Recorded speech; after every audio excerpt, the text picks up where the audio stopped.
Hi, it's Summer here, and I'm going to be making a dress based on Princess Peach from Super Nintendo World's mascot outfit. Now, for this dress, you very definitely need to have an underskirt. This is like a huge underskirt here. Now, I've actually just extended a pattern from Dollightful's asymmetrical doll dress. It's sort of just this skirt here that I've extended to sort of feet length. And then you just keep adding gathered layers on and it'll look great. Just constant adding gathered layers. It'll always look fine. And it's so nice.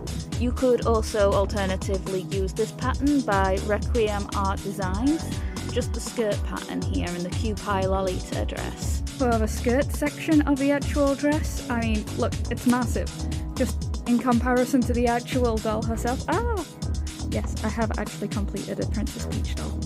So yeah, in comparison to the actual doll, it looks massive, but it kind of has to be this just to get the right amount of poofiness. Now this here, this circle in the middle is 3 inch by 3 inch, you know, just like a nice 3 inch circle. And then this line here is just 3 inch coming down. The top skirt, it's just its entire row of itself.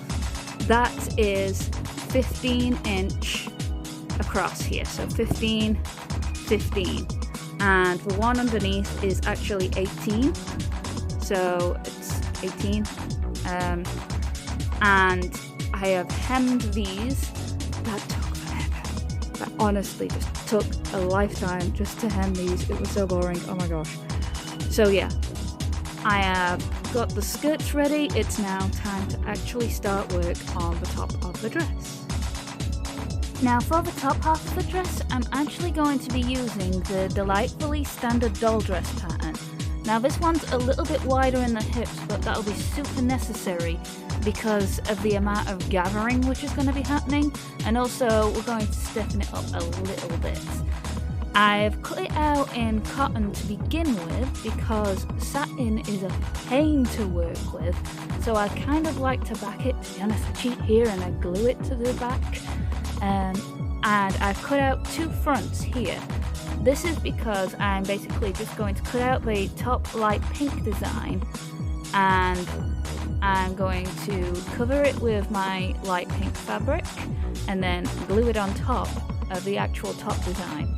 I am going to cut away the sides here, otherwise I'm going to have way too much going off, but I'll show you how it looks after I have glued all the pieces together. I've decided that the top half being in this colour and the back directly going into this colour looks a little strange, and I can't find any reference pictures of the mascot, you know, like a hair is sort of covering certain aspects of it. So I've decided to make the top half of the shoulders in this colour as well. I'm just going to peel this back and basically glue it all on top.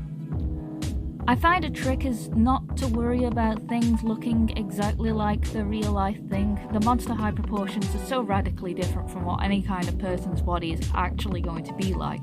So it's just getting that basic shape. And you only really have to do one side since you're going to fold it in half and cut it out.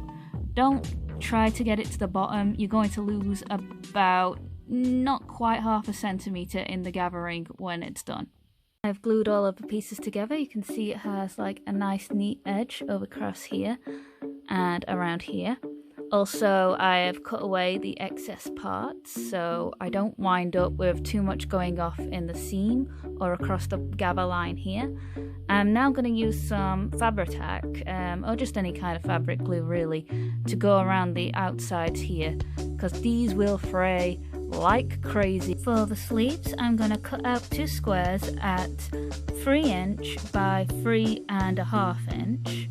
I have glued around the outsides and I'm going to gather and sew down across the 3 bottom sides, leaving the top completely undone. After gathering the sides and the bottom, I am going to turn it the right way out and I'm then going to gather across the top. I kind of glue a lot across the top just so that it doesn't fray out because this is all going to like go back inside the dress. I'll cut this so that it's neater. And then across the back I glue down the back seam. You could hem this, depending on what you're working with really. It's just easier to glue it with this. So next up, I'm just going to sew the shoulders together, and then I'm going to sew this pink lace around the neckline. So after sewing this in place around the neck, I just chop the back in so that I can then glue it back, and it should work alright. And after that, I'm just going to sew the sleeves in place, making sure that I get all of that gather in the thing. Here I have sewn in the sleeves. It was a little bit awkward to sew it down as I held in the gathered, but I think I got it done alright. Then I have glued the seams back in on all the places. It just fits a little better. Next, I'm going to fold it over and sew from the top here to the armpit on both sides. It's really important, unlike the actual standard dress where it wants you to sew the bottom of the sleeve in place, we leave the sleeve alone at this point, just here to here. Right now I'm going to try and pull this through very carefully, in part because satin is so delicate and this is such a difficult part to do. So just got to be really, really careful. I need to get all the glue off my hands, but after I do that, I'm going to glue the sides down, which will help to keep its shape a little bit better.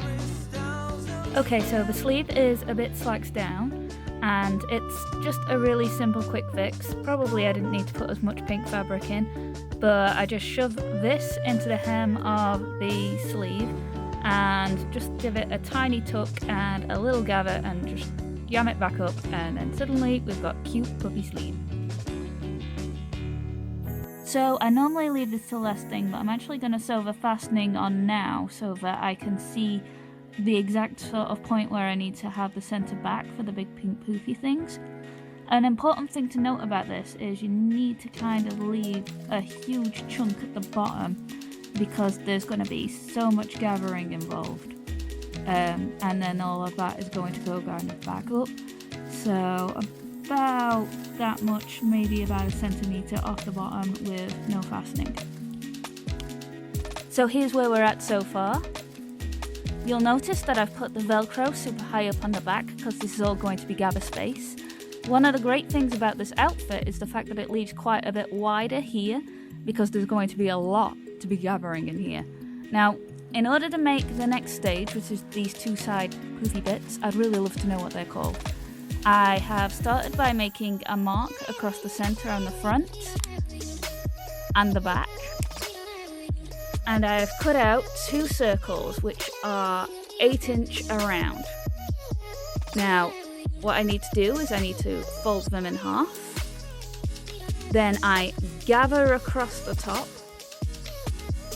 So it's just going to be like a thing, and then I'm going to sew each one between the marks. I gather from like the top down so that it will fold all underneath. It's just a bit important here to check that you've got no gathering which has escaped, because there is kind of a lot there. Also, I've covered my Velcro with just a little bit of felt so that I'm not ripping up all of my satin as I'm doing this. Here we are, and now that this is done, it is time for more gathering. So we are going to take the skirts, I'm going to gather them both together all the way around this part here, and sew underneath here. Yeah, all that gathering. So I've finished sewing it down. As you can see, this is a huge chunk now. So I'm going to glue it, neaten it off, and cut it down, and then glue it back. So essentially, I'm just going to cut it straight and then glue it down.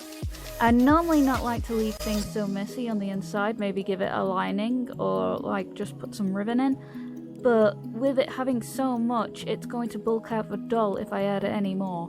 So this is kind of how it is for now. And now here I've got the dress on with the underskirt so that it holds in place nice. As you can see, one of the poofy things is sort of stuck out and looking a bit weird, where the other one is sitting down nicely. And this is because I've actually gone through underneath and just tacked it in place. As you can see, there's like a couple of dots in there So I'll just pick out a little area and just knot it through. Oh my gosh, glue fingers, sorry.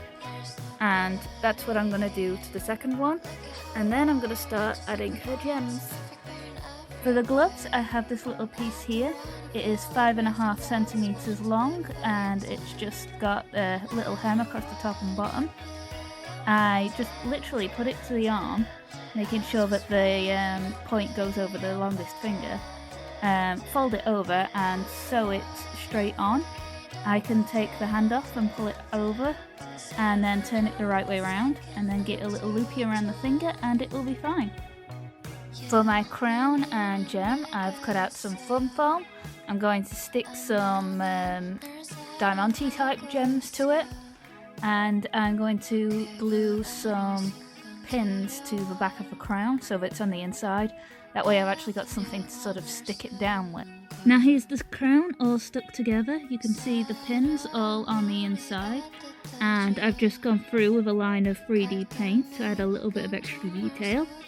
And I'm going to paint it over with gold paint and try and hide the pins with the paint. I have finished the pieces, and I've just put a tiny dab of glue across the back, because if you get the glue on the dress, it will take the paint off the gem. And actually getting it in the right place is a little bit awkward, and I don't want to scrape glue everywhere. Part of the reason why I like having a mannequin doll is because when you glue things, it can ruin the skin of a doll, and you kind of need to know where things are going to land. So it just helps to have a doll that you can kind of rag around a bit. Here you can see the finished crown, and I'm going to need a pair of pliers to pull it into her head, and that should keep the wig on as well.